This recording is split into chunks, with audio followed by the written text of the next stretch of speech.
What if this is the scenario for the Senate in the 2026 midterms? What if the Democrats can actually win Texas, Iowa, Ohio, North Carolina, Georgia, Alaska, Maine? And what if Dan Osborne in Nebraska can actually pull this out against the Republican incumbent senator? This is just a scenario, a possible scenario for the midterms. It is not guaranteed. I'm not saying this is my prediction. This is not, but it's just a possibility. If Trump's approval rating continues to go down even more. Also, I'm going to show you right now what I mean by that. So this is the generic congressional vote poll, aggregate pollster here. So right now, Democrats have a lead of around 7.8 points. In comparison, in 2018, Democrats won the generic ballot by around 8 points. So this is certainly on track to be at least as big as 2018. However, as you can see here, the gap has been widening over the course of the last few months. As you can see here, in January it was only 4 points, and now it is more than double of that. It's all close to 8. As you can see here, in terms of the approval rating for Donald Trump, it has now a negative delta of 19 points, which is not as bad as it seems, even though it is bad. It is in the ballpark similar to what Biden got in 2022 by this time. You can see here, direction of the country is now wrong track is ahead by 26 points, which is also in line, slightly better actually, than what Biden got by this time in his first mandate. And as you can see here, in terms of the favorability of the Republican Party, he had unfavorable 17, and Democratic Party favorability, unfavorable 19 points. This is very important. Why? Because the Democrats are not a very likable party yet. This is still a problem for them to figure it out, even though, yeah, that probably would not mean that it's over for them when it comes to Senate. So we're going to talk about that right now.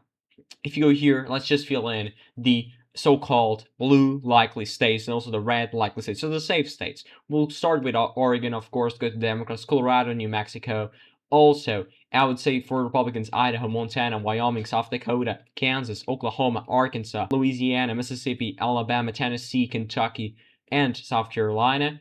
Also, I would say that as a Democratic safe state, New Hampshire, Massachusetts, Rhode Island, New Jersey, Delaware, and also Virginia, and also Illinois, and Minnesota at some degree. So, and also West Virginia. I forgot to just click on West Virginia. So these are the so-called safe seats. We're not expecting those seats to flip, even though in a very potentially blue year, we do have a very competitive race in Kansas for governor, because now incumbent governor, Democratic governor Laura Kelly is retiring, so we're going to see at least a new Republican going there and probably win that, but it still can be competitive. That's why the senatorial election can actually be competitive as well.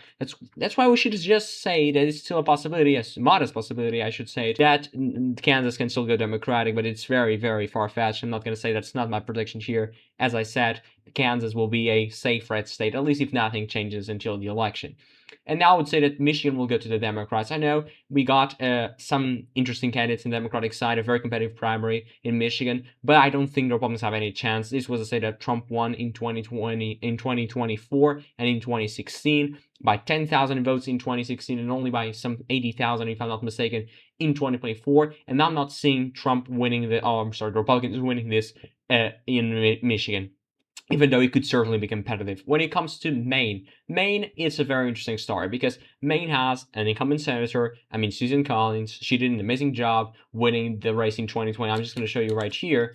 So she was really, really amazing. When she won this, because people were not expecting that, and she won by almost 10 points. It was 9 points. So as you can see here, she was able to win most of the part of Maine in the more conservative parts, and she only lost Portland, as you can see here, by some 47 points, which is, I'm going to say, just only 47 points, because this is really a blowout in a very democratic city. It's the most democratic city when it comes to Maine, and she did amazing. She even won on Augusta, that's the capital of the state.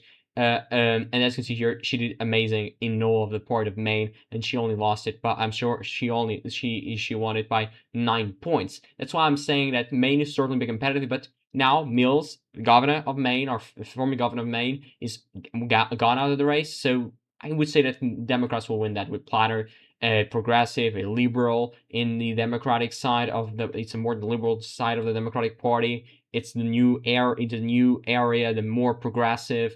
area of the Democratic Party, I would say that he's going to win that. Probably not by that much, but at least by like 2 or 3 points, and that would be a win for the Democrats there, and a pickup because that's a Republican seat right now. Now we'll move to Georgia. I mean, John Ossoff will win in Georgia, and also Roy Cooper in the state of North Carolina. As you can see here, these are the polls. RCP average says Cooper +7. I would argue it can be even higher, like Cooper +10 or so. But if you go here to the Senate races, and also in Georgia, as I was mentioning, you have here right now Ossoff, Collins Ossoff, which is the most likely scenario. You can see here Ossoff +3, but I would argue this margin can be even higher. I would argue that Ossoff can actually win this by 5 or so. By the way, I didn't fill out Florida, but I would say that Florida is a safe red state as well. And now the Democrats are at 49. They need 2 more to reach a majority. They'll be 51.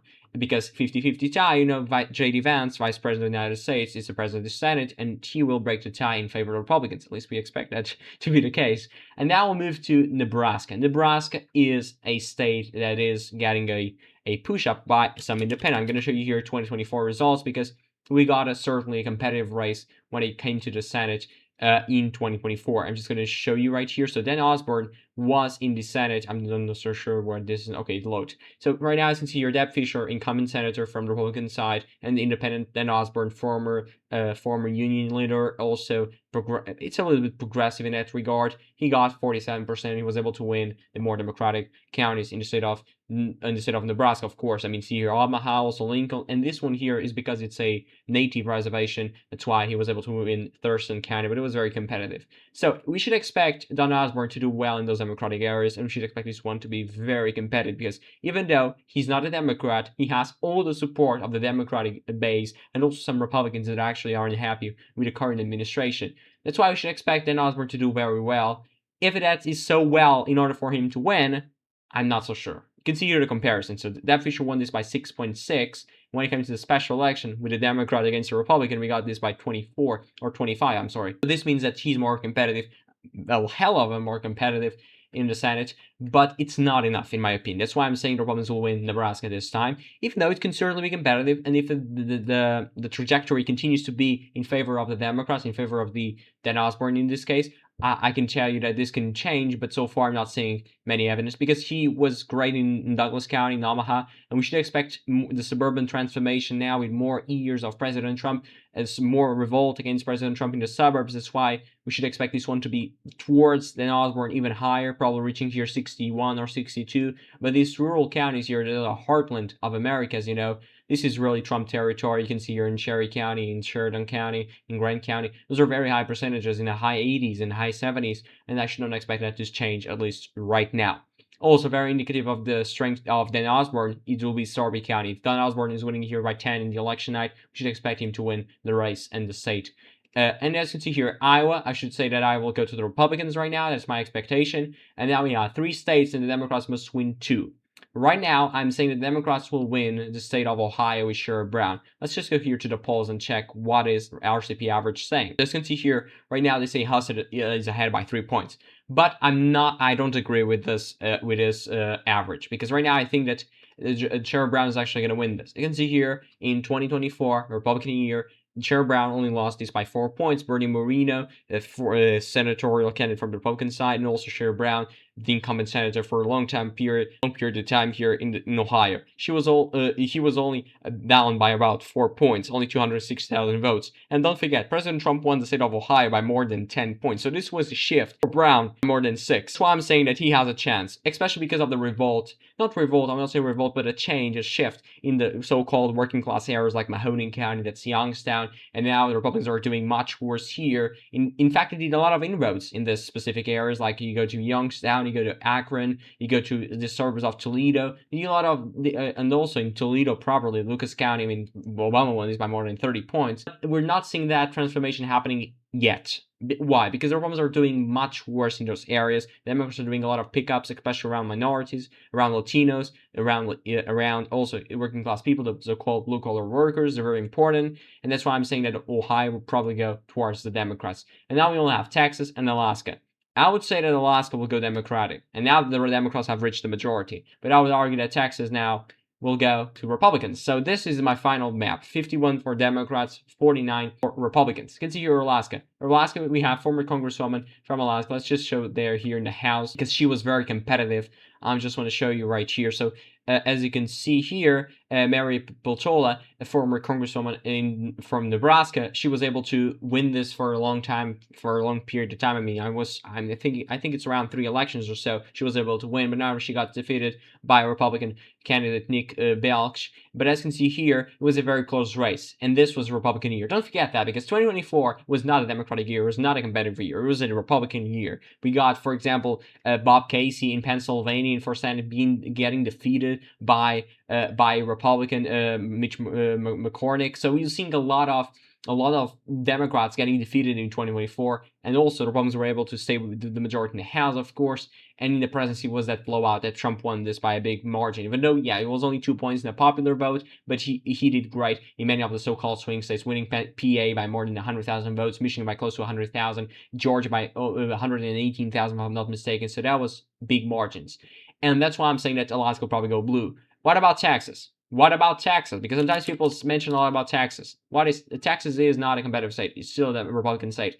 I'm just going to show you here 2018 results. And this was Ted Cruz against Beto O'Rourke, which was one of the best, if not the best candidate for the Democrats in Texas for a long time. He was amazing in fundraising, in trying to get people motivated to vote, getting a lot of enthusiasm in the race. He visited all up 254 Texas counties, and he raised a lot of money. And still, against the very unpopular Senator Ted Cruz, he was able to lose by 2.6 points in a very big Democratic year. That's why I'm saying Ken Paxton is also not likable. Nobody likes him. He has a lot of scandals. He got impeached by his own party. He also got indicted. So that's why I'm saying he's not a fantastic candidate. But don't get me wrong, it's going to be competitive, probably even more competitive. I would argue it's going to be more competitive than Ted Cruz against Beto O'Rourke in 2018. I would say that probably Ken Paxton will win the race by around 0.5 to 1 point. That's my prediction. But this can swing to both sides. And I would still say that the Democrats have a modest possibility. I would say not modest, but I would say a concrete and a true possibility of winning the senator seat in Texas. But it's not my prediction. For that to happen, they need to get over 80 in Travis, over 70 in Dallas, over 60 in Harris, because right now we cannot count with the same advantage in the Latino-heavy counties like we got in 2018. I'm not suspecting that Laredo, this is web county, this is Laredo. I'm not expecting that will be a 71 to 28 margin. Probably will be 60-40, but not 71-28. Trump won this county in 2024. That's why I'm saying this is different in many of the Latino communities. And also very important stuff.